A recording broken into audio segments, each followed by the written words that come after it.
the nice thing about it is, the university isn't a huge university as far as universities go, but I mean, it's got, I guess, around 10,000 people, and one of the nice things about the Honors College is, and going to any university, I think, is making the university small for you, for a student.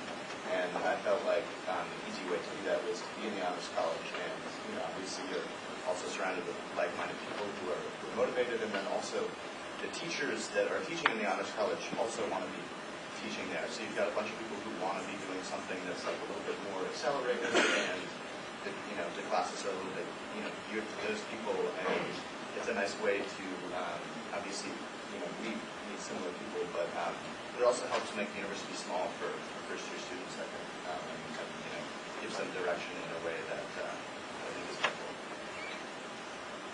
I have a little example of something. I was in the honors program when the program just started, and I think I took one of the first honors classes with a fantastic professor, Bob Manzilla. And while I was here, I also studied art, and this was one of the first books that we read. It's by John Dewey, Artist Experience, and as you can see, it's in my bag right now. So it's, I'm having like a true, coming back to this book and what I experienced academically even as an artist. So that's an example, really, like a real example for me to come back to this book 8 years later, which was wonderful to read and experience. So this is something, I think that's why, I think that honors college courses, at least in my experience, were full of these little gems that sort of just grow into these big ideas. Because I would say that most of my practice today as an artist is actually this guy. And by the way, he is buried on the campus. You should go see his grave. Nobody knows that. So for me, like... I had a little bit of a different experience. I was just really dealing with a lot of challenges as a young woman of color moving from Los Angeles, and so I really rebelled. I thought, what is this ethics class about? I don't know what they take now, but you may have students who say, honors college is lame, I don't really like it, I feel like we have to do extra work. But I really came to love the fact that I was pushed to do a lot of things that I wasn't willing to do myself, but that I knew I was capable. And I think a great example of the mentors you'll find in the honors college are people like Abu Rizvi, who was my ethics professor for my entire first year. And after that, knowing that I was, really down on the curriculum, had created the Honors College Diversity Task Force, and moved on to harassing Dan Fogel, who later we still are in touch, and the university president, had really started to fight against, what I thought was this really strict curriculum, had entered the Presidential Commission for Racial Diversity. Who said you're really capable of more than activism, more than you're letting yourself believe, and encouraged me to apply for the Udall Scholarship, which is a scholarship given to 80 students nationally for environmental and tribal policy, work, activism, extracurricular activities, etc. So I applied for that, and I thought, I was one of 5,000 in my high school in LA. How am I going to end up getting a scholarship? I did, and I really learned how to market myself, and how to see what was great about myself, and not think that it was conceited or too much to be bragging about, who I was and what I'd accomplished. I went on also with the Blues' help to win a Truman Scholarship, which is for 65 to 75 students nationally in public service my next year, and was also finalist for the Rhodes Scholarship. And through all those experiences, I learned how to finesse, who I was and what I could be and what my future looked like, and constantly developing what my future was going to look like.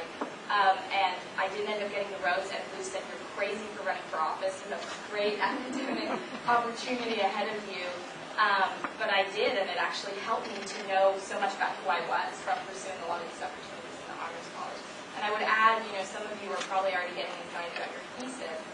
My thesis was on environmental policy in the state of Vermont, and I gave my recommendations to some of the legislators, and they helped me turn it into a bill before I decided to run for the House. So, it was, the Honors College was really integral to a lot of my success as I graduated.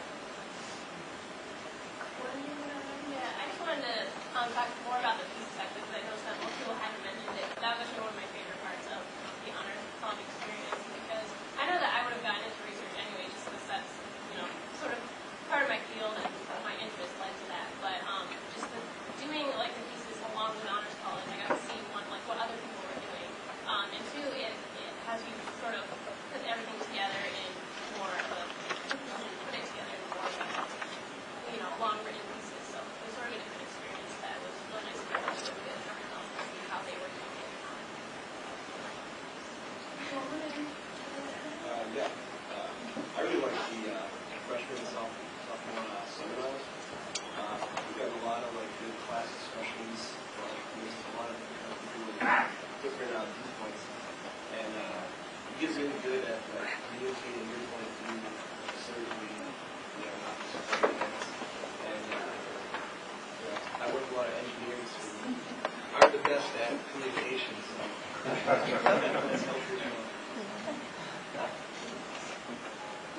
louder.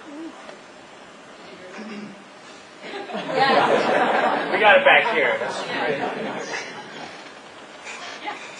I wondered if maybe you guys could say something about what you experienced in the transition out of here and into your first workplace or workplaces. What is it that you remember most about that you learned from that you tell people coming behind you about those first few months out, even the first year out of it? What did you learn out of that? I would say, for example, in my case, I mean, I picked a really problematic profession. I'm an artist. People ask me now, what are you going to do after you graduate? And I say the same thing I do now. I'm going to be an artist. There's not a job that a company will give me. I think in my case, it really taught me to be persistent and determined and not to give up. Because like I said, I went back once and then I came back and then went again. So I do think it prepared me for that. Because I think the experience, well, just because you learn, I think honors college gives you sort of examples from people like, John Reed from me, for example, like the stories of people and their paths and teaches you that each path is individual, and as long as you have faith in yourself and confidence that it doesn't mean just because you fail once that you give up, you can get up and go again. I would say that is probably what I meant, like persistence.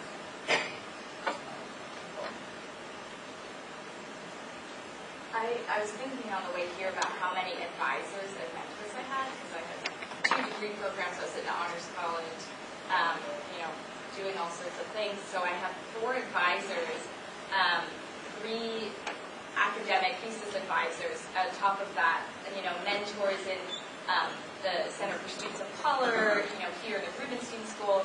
I had a lot of professors who I was in touch with, lots of friends, and when you're launching a political career and also wanting to touch base with people about how difficult it is to teach preschool in the daytime and knock on doors for 4 hours in the evening, even though it wasn't the most academic experience, I had a lot of support to fall back on. I had a lot of people who were curious about how my race was going, curious about how I was doing otherwise. If I didn't win, wanted to find a job. So, I mean, if you get out there and just invest and have people invested in your success, no matter what you do, I think that's really helpful. Yeah, I would add advice. In terms of advice, I would add that coming out of school, not everybody knows exactly what they want to do, and so I'm a big advocate of looking ahead, planning ahead. So I would say early in the senior year, and then you want to start talking to people about, like, this is what I'm good at, and this is what I like to do. I mean, the goal is to have meaningful work that pays your bills. And the earlier you start talking that conversation, and then once you know what you think you want to do, the earlier you start pursuing those specific roles or maybe those specific companies, the more options you're going to have by the time. So I would say don't wait to think about what do you really want to do. What do you want to spend your days doing? Because have a job that you don't care about is... Yeah, I mean, to me, the biggest transition was going from a mindset where you're